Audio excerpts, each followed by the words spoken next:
421210603. Nama saya Muhammad Badri, NRP 42121060005. Nama saya Erik Anggi Yodanata, NRP 42121060007. Nama saya Enang Nugroho dengan NRP 42121060008.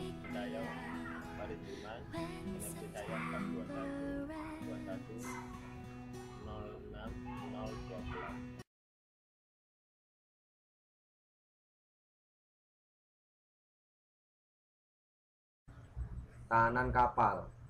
Tahanan atau resisten adalah gaya fluida yang bekerja pada kapal sedemikian rupa sehingga melawan gerakan kapal tersebut. Tahanan tersebut sama dengan gaya fluida yang bekerja sejajar dengan sumbu gerakan kapal.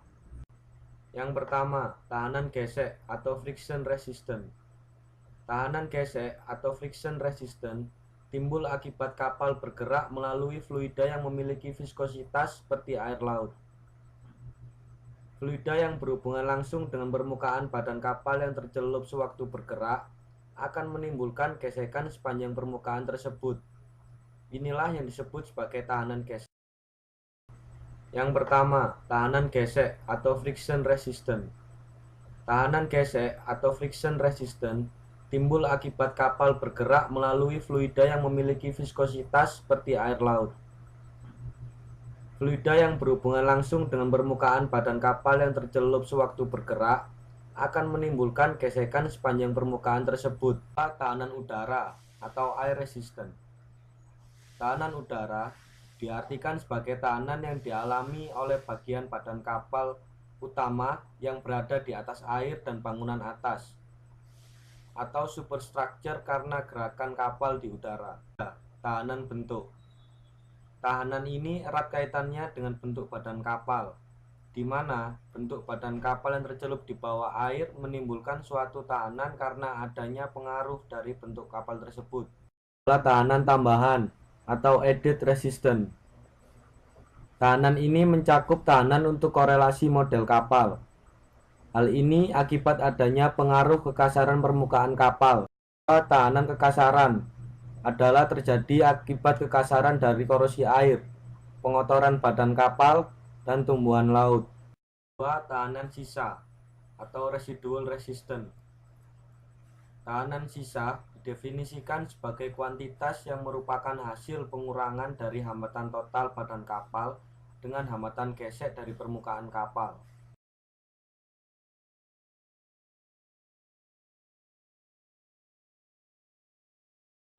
Daya efektif atau EHP adalah besarnya daya yang dibutuhkan untuk mengatasi gaya hambat dari badan kapal atau hal, agar kapal dapat bergerak dari suatu tempat ke tempat yang lain dengan kecepatan servis sebesar Vs. 2. Daya dorong atau THP adalah besarnya daya yang dihasilkan oleh kerja dari alat gerak kapal atau propulsor untuk mendorong badan kapal. 3. Daya yang disalurkan atau DHP. DHP merupakan daya yang disalurkan oleh motor penggerak ke baling-baling kapal atau propeller yang kemudian dirubahnya menjadi gaya dorong kapal atau THP.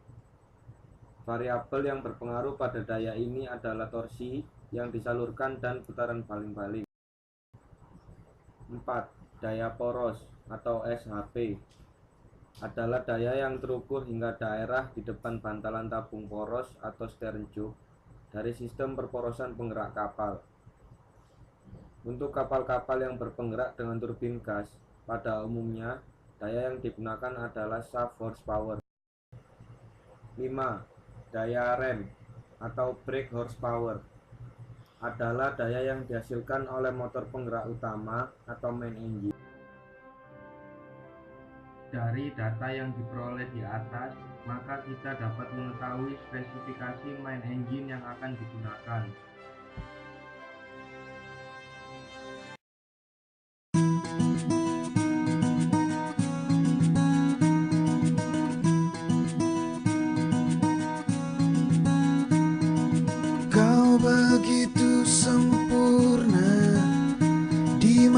aku kau begitu indah.